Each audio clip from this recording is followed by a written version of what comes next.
Case File 734, Ifrit.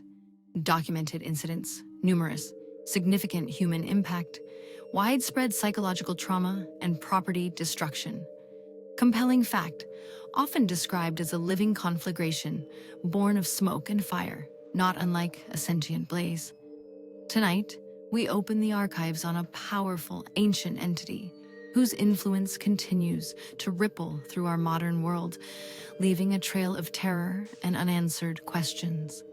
Our investigation spans millennia, from ancient texts to contemporary conflict zones, primarily focusing on the Middle East.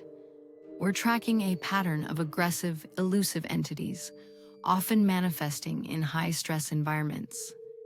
My personal interest in these types of cases stems from the sheer resilience of these forces and the way they adapt across cultures and centuries. Understanding this recurring pattern and the consistent characteristics of an Ifrit could be crucial to protecting those who encounter them. Let's review some key incidents. Our first reported incident, 06 IRAQ RMDs 01, details a U.S. Army unit's encounter near Ramadi, Iraq in April 2006. Multiple soldiers reported a large, black-winged figure resembling a huge bird, emitting a blackish-green smoke with a blue tinge. It flew directly in front of their Humvee, then threw a head-sized rock at the vehicle, followed by a loud, piercing screech before vanishing. The immediate reaction was shock and confusion among trained military personnel. Notice the pattern here. A tangible, aggressive physical interaction, followed by rapid dissolution. This echoes ancient accounts, such as the Hadith of Muhammad al-Bukhari, where an Ifrit attempted to interrupt Muhammad's prayers. While not a physical attack, it demonstrates a persistent intrusive harassment. Then, there's the theological interpretation of Prophet Job's torment, where 3 Ifrits summoned by Iblis transformed into storms and whirlwinds of fire to destroy Job's properties. These incidents, though varied in their documentation quality, consistently point to a powerful, destructive, and elusive entity. Physical evidence in these cases is notoriously difficult to obtain.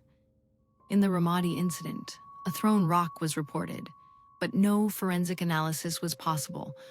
What remains are witness testimonies and the consistency of visual and auditory phenomena. My equipment, had it been present, would have searched for significant EMF spikes, given the entity's fiery nature and temperature fluctuations. The blackish-greenish smoke with a bit of a blue tinge, described by the soldiers, suggests a unique spectral signature, something my specialized camera with spectral filters would attempt to capture. My audio recorder would prioritize that loud, screeching noise.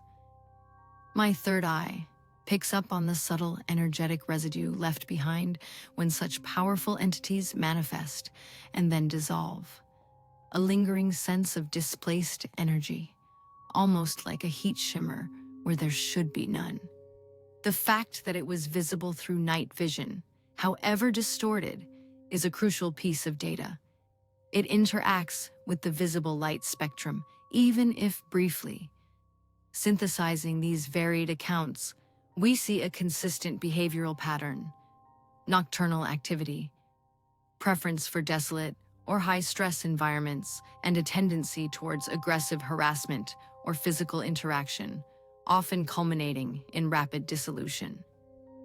Protection methods, historically, revolve around divine intervention and sacred texts. The Hadith shows Muhammad defeating an Ifrit with prayer. More contemporary anecdotal accounts suggest loud recitation of the Quran can expel them, and some report them vanishing at dawn. This implies a vulnerability to light or divine will. Our current threat assessment for active Ifrit manifestations remains high. They are powerful, unpredictable, and leave minimal trace. The core questions persist: what truly provokes them? And what is the precise mechanism of their shapeshifting and disappearance? The investigation into Ifrit remains active. We continue to monitor reports and cross-reference new data against these ancient patterns. Be vigilant.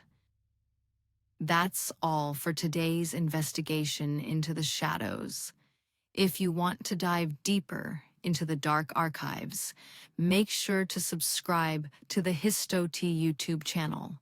Remember, knowledge is our best defense against the darkness, and I'll see you in the next archive. Stay vigilant